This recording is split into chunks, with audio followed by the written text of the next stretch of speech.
I was literally walking down the street in Washington, D.C., trying to get in front of a television when we first spoke about how we could coordinate this. You have been a steadfast leader in every moment since. And you mentioned, I think, so many things we're all seeing right now.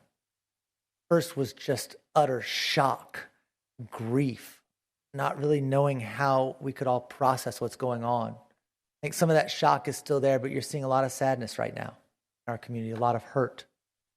Whether it's meeting with victims, families, whether it's meeting with survivors who are starting to come to grips with their own experiences out there.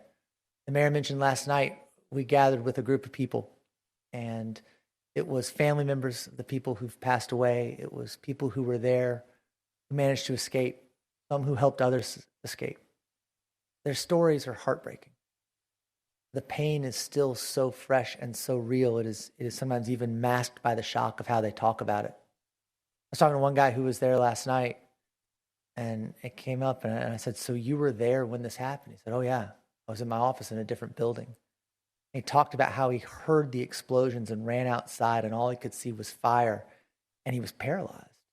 And he realized what was happening, and the heat was so intense that he knew he wanted to run, but he said he couldn't move his feet. It was only after that someone credited him with saving their life, because they said that he was yelling to run while he himself couldn't move his own feet, but he doesn't remember telling people to run. These stories, I think, are going to keep coming out. And as they do, it's so important for all of us to continue lifting each other up, to continue talking about, if you need help, ask for it. There's so many services available, and we're all here for each and every one of you. I want to speak a little bit on the federal side of this. The city partners have been amazing. Jody, you and your team, Chief Little, you, of course, and all the brave first responders, your firehouse. Tony, thank you all so much for what you've done to our state partners and the governor. They're incredible. NTSB is still on the ground. They are doing the work. They are trying to get these answers as quickly as possible. The mayor and I remain in contact with them and what they are doing. They are thorough, they are deliberate, they are intentional. We want those answers now. They want those answers as well, but they're going to make sure they're right before they get them out there to the public. They are still very much doing this work and intentional about it. I want to congratulate or thank a little bit the EPA. I think the EPA has done a really good job of working with state and local partners and making sure that the cleanup from this is as thorough as it can possibly be, and that any possible problems as a result of the fire itself or from putting out the fire are as minimal as they can possibly be. And of course, our federal partners with the NTSB, the FBI has been out collecting evidence. We remain in touch with all of them as this is truly a partnership, which is something you'd expect in Louisville, something you'd expect in Kentucky. All of us, city, state, federal, every single person out there working together to help get answers, to help people who need it, to help make sure that in spite of this awful, almost incomprehensible tragedy, that we're doing everything we can to put the pieces back together and help each other out. So thank you so much, Mayor. Thanks, Congressman. As you just heard the Congressman mention, so many folks have been helping, so many different agencies. And this is a situation where early action prevented an even worse catastrophe from happening. You know, in some places where the crash occurred, oil was 2, 3, or more feet deep at the time. UPS has brought in a contractor to work with the EPA, work with MSD to make sure that the entire site is cleaned up. But even before they got onto the scene, MSD was there. Jody was recounting how there are very few incidents that he can recall where the cleanup is beginning while the first responders are still on scene responding. But because of that fast action by MSD, we really did prevent an even worse catastrophe from some of the fuel and other things that were on the plane and that happened as a result of the horrible explosions. The MSD has been coordinating the cleanup here. They have helped stop 30,000 gallons of oil from going into our groundwater, and they and their entire team should be commended for the early action and continued work that they've done throughout this process to protect our waterways, to protect our ground from further contamination from all of the gas and the oil. To talk a little bit more about this cleanup effort that continues still today, please join me in welcoming the Executive Director of MSD, Tony Parrott.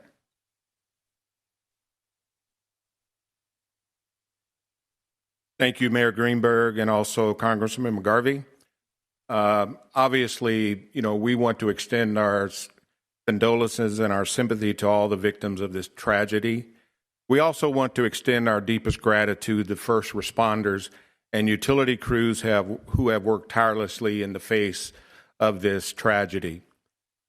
MSD's environmental response team began immediately after the UPS plane crash on November 4th. We responded and were ready to mobilize within 90 minutes after the crash, and the men and women of our Industrial Waste Division began to monitor the nearby waterways for potentially contamination and runoff from the explosion and implement temporary mitigation efforts. And it was because of their quick response, they placed floating booms that absorb oil and affect waterways, such in areas such as Northern Ditch. Runoff is primarily located in the Pond Creek watershed. The Northern Ditch, which is the further northern Big Ditch, and the Southern Ditch, and all these interconnected waterways eventually drain down to the Ohio River. Fortunately, with the response that we were able to employ, and also the day after with EPA and others arriving to the site, and so many collaborative efforts really allowed us to assess things, particularly as daylight began on Wednesday morning. On Wednesday morning, we did discover our nearby Melco drainage basin was impacted by the runoff from the crash site. And one of the things that I think is very clear for the public to understand is that that basin has been isolated ever since. And so everything that has collected in that basin did not release to the waterways. So as the mayor mentioned, because of our quick action and our ability to isolate that basin, we were able to save a lot of, or contain a lot of oil and a lot of runoff from the plane crash site. On Wednesday morning early, a contractor from UPS began to lead the cleanup effort, and obviously MSD has been there to support not only the contractor, but EPA, the Kentucky Division of Water, and also local EMA to work together to assess, and we continue to assess the environmental impact of this. Last week, we did put out an advisory out of an extreme caution, asking the community to avoid contact with the waterways in the southern part of Jefferson County due to potentially contaminated runoff. That advisory, although precautionary, is still in effect, and we are still asking people to avoid contact with waterways, especially along Pond Creek, the Northern Ditch, and Southern Ditch. However, there is no impact to the drinking water in those areas, and unless you've been contacted by Louisville Water, you should not be concerned about your drinking water. We ask folks to avoid touching, swimming, fishing, or kayaking, or interacting in those waterways in any fashion, and keep your pets away from the water as well. If you see oil, debris, or discoloration in the waterway, please report it to MSD by contacting our customer relations at 502-540-6000 or email us at customerrelations@louisvillemsd.org. We will continue to work with EMA, also EPA, and others, and continue our assessment of the waterways over the next several weeks. And so until then, that advisory that we put out on Friday will remain in effect, and we will continue our assessment and update the public accordingly as we learn more.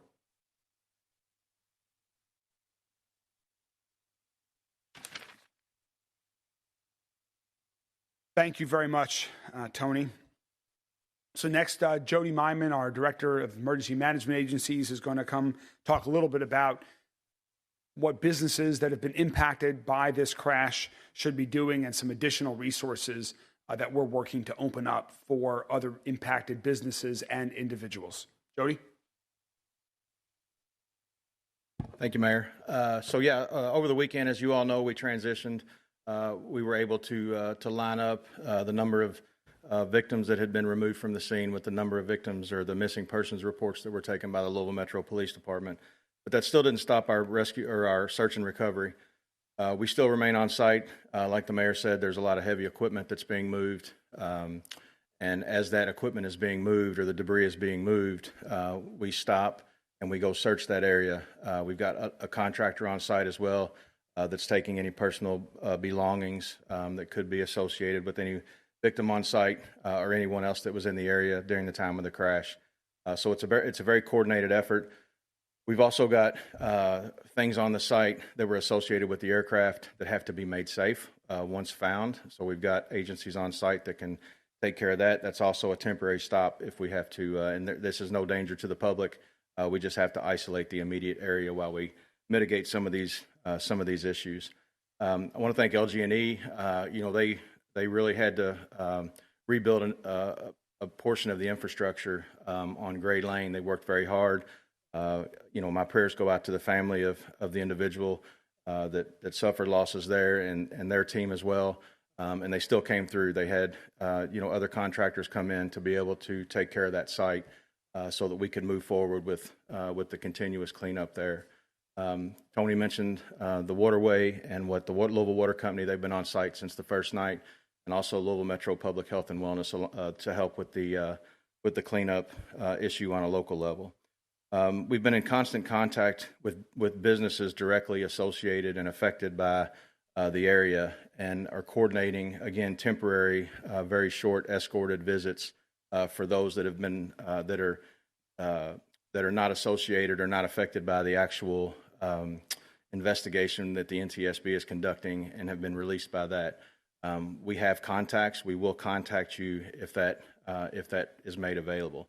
We will also have a hotline set up by mid-afternoon tomorrow that individuals, not only business owners, but community members, if they were affected in any way, shape, or form by the disaster, that they can call and get information. And we will have a community resource center set up by the end of the week that they can visit that will have a lot of or many resources on site that they'll be able to take advantage of if anyone has suffered any kind of hardship through this disaster. So we're working diligently. This is going to be a long, drawn-out effort. We are also working to reduce the footprint of the disaster site itself, which could ultimately get some businesses back opened over the course of the next week or so. So again, we're working hard. We've still got resources on scene, and we will continue that through the duration of the incident. Thank you.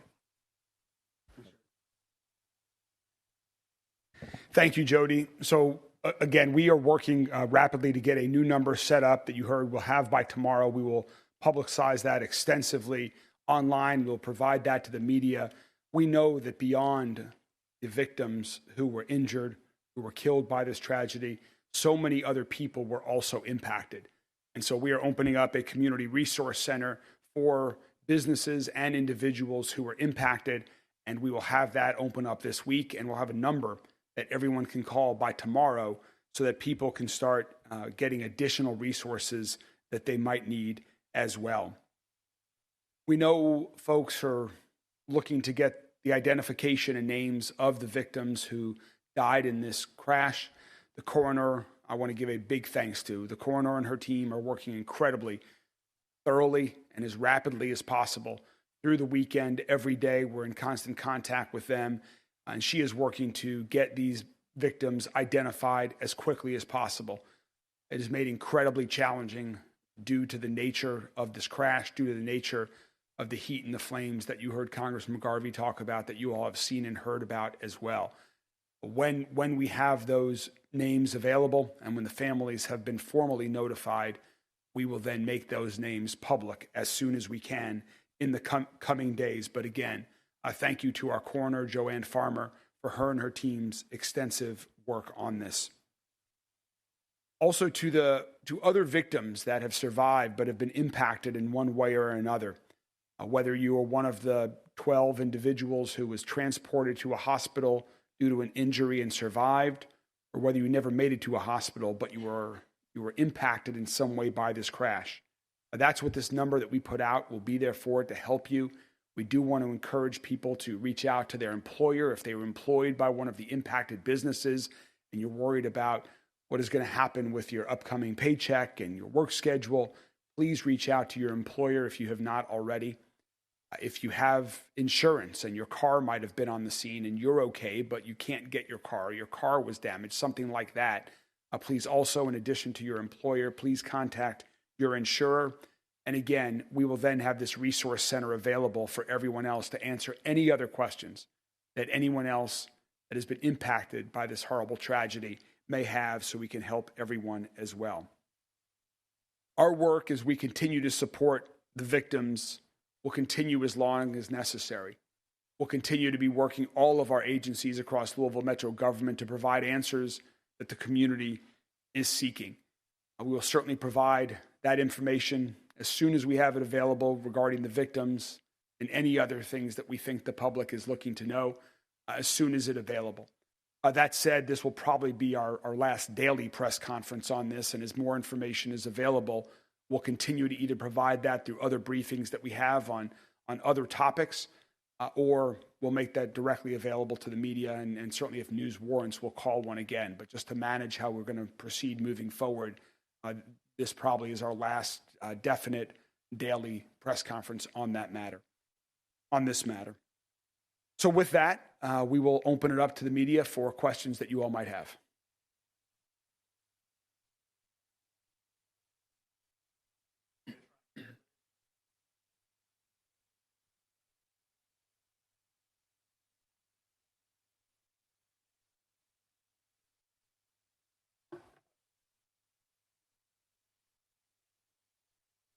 So right now we have control of the scene with security. Louisville Metro Police Department is coordinating that. They're on scene as part of our unified command. So we have a good security plan to make sure that nobody gets in the scene 24 hours a day, even when we scale back after dark as well. As far as Gray Lane opening, it still has to be cleaned. I mean, there's several processes that it takes to clean it, and one is sand, and it's almost like the cars that are moving on it is cleaning it as they're driving across the sand. So that's one step of the process that's already taken place just over the last week. But there's a couple different steps of the process that have to still take place before that can be opened up. So and then one of the the biggest thing is the NTSB's investigation and what can be released. They're still looking for debris in certain areas that could still be away from the actual main debris field, that could still be on the property of some of these business owners. So as we our hope is to again reduce that footprint as the days go on, and we'll be able to announce that to the media when we do that. Yes, sir. Just add one more thing to that, just to give you a sense. Today, again, a lot of heavy machinery and equipment and debris from the plane is being removed. Every vehicle that goes onto the crash site that then leaves, as Jody mentioned, is being power washed over sand before it leaves to clean it. So we need to wait until we get all of that out, till the heavy equipment and most of the large pieces from the debris field have been removed, and it's a clean where it's not then going to contaminate other parts of the city as well from vehicles or otherwise. So those are some of the reasons why it remains closed.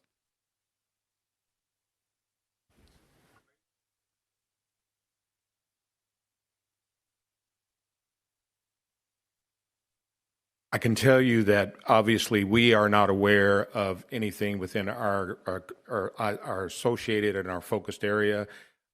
We have heard that there may have been some folks that were concerned or calling in about some fish kill further south in the river, in the creek. But what we're trying to focus on is really just within that area, within the area of the site, and about 4.5 miles south towards Nick Rodman Park. Those are the areas where we have assessed, and there is some water quality challenges and remediation, and we will continue to do our assessments every day.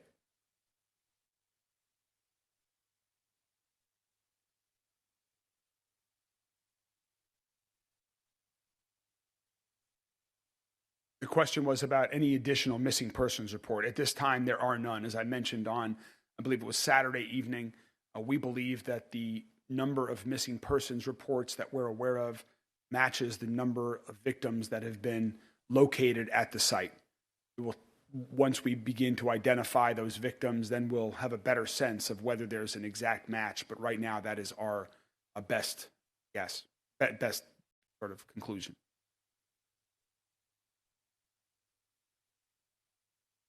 Are there any other questions?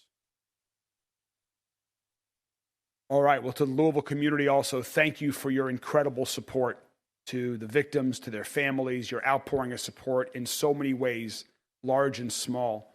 I know it's meant a lot to everyone who has been impacted from this that I have come in contact with, and it's truly felt. This is when Louisville truly comes together and shows its strength as one community. Thank you all very much, and we'll continue to keep you all up to date. Thanks.